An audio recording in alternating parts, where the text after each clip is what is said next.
Hey there everyone, here's a quick tech talk on the Model PL4000 portable lathe. This is the largest of the 3 portable lathes that Climax makes. This is an all pneumatic powered machine, so the rotation and the feed is run off of the air system.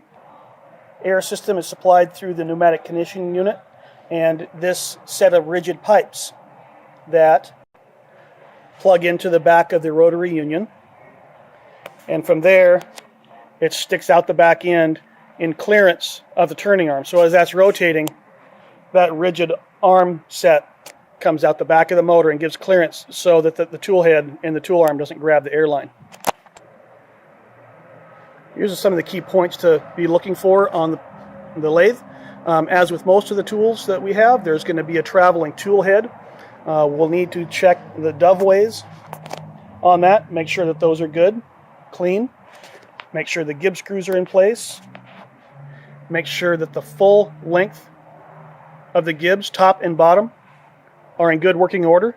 As with the many machines with the doveway on a portable machine, they're going to get loaded up with chips, and it's pretty easy to get some galling and some scarring in the doveways. So you can file those down, get them cleaned up, and make the tool working again. Something else to check every time is the amount of backlash or the condition of the lead nut on the tool head. Best way to do that is to just lock down one of the gib screws and then coming to the back of the feed arm, just try and move the hand crank here a little bit. This has got very little movement. We're talking maybe an eighth of a rotation or so. That's actually okay. If you get to the point where you've got half, a third rotation, that's an indicator that the brass nut is wearing out and needs to be replaced. This is the only lathe in our fleet of tools that has a fully adjustable turning arm. This arm can be moved in towards the body and away so that you can work on larger or smaller diameters of shafts. This tool is also capable of tipping at an angle so that if need be, the operator can cut a taper on the workpiece. Most people need this straight, though. So it's important that when you're servicing the machine, you see these little cup marks on the back of the slide arm. That is from these locking screws. These are cup point screws, and they're intended to dig in so that the arm doesn't fly off while it's rotating.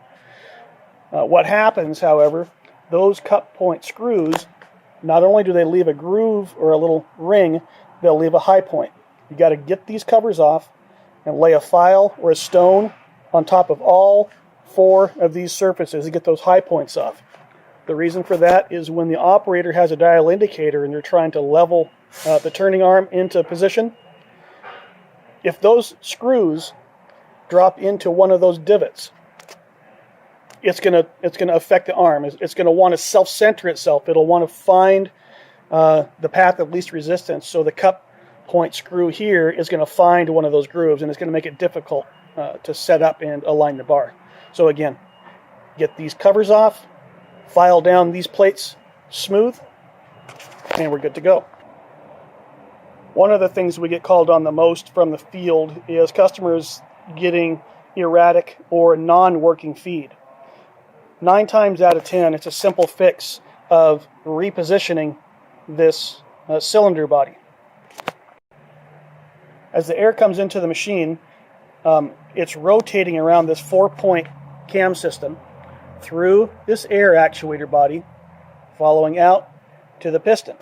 As you can see, there's a bronze bushing here and a steel piston that cycles in and out 4 times per revolution. Because of the size and the weight of the machine, a lot of folks use chain falls, straps, and other rigging devices. And because the arm is sort of sticking out there in space, a lot of times this will get bumped into the crate against the workpiece, or a chain fall might wrap around it. And moving this even just a little bit can put this piston in a bind. So the quick fix to that is just loosen these 4 screws. You don't have to take them out. You can leave them in place, but they need to be loose enough that you can move the piston body freely on the gearbox. You do that, Ideally, if you can cycle it, you can put a little bit of air to it and make this piston actuate in and out. It'll self-center. It'll sort of right itself to its freest position. Once you've done that, you can lock the screws down. Just be careful not to tighten them down too much. That saw split on the side is the exhaust for the piston. The drive on the machine is pretty robust. It's got two very large tapered roller bearings in the housing here, along with a large diameter brass worm gear driven by a steel worm. So while this is really heavy duty, the weak point is going to be on the Ingersoll air motor. Inside his planetary housing, there's going to be some very small gears and pins, along with small bearings and the phenolic vanes.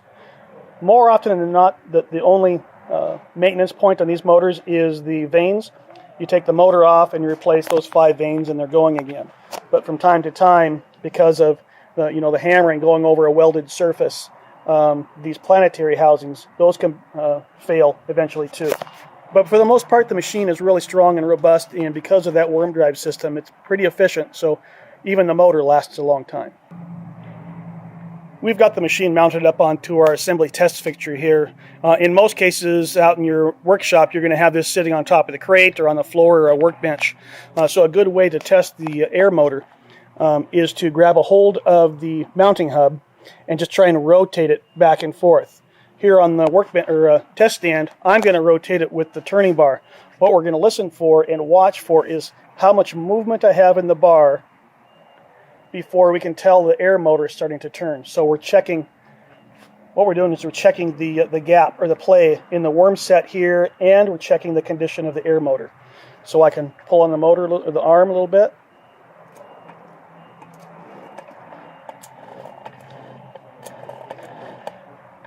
You can see I have very little movement before the worm drive engages the air motor. If you pull it a little bit more, you can hear the motor turn. You need to listen to see how smooth it is. It should sound very consistent. You should hear the vanes turning. You should not feel any bearings clunking or gears clashing.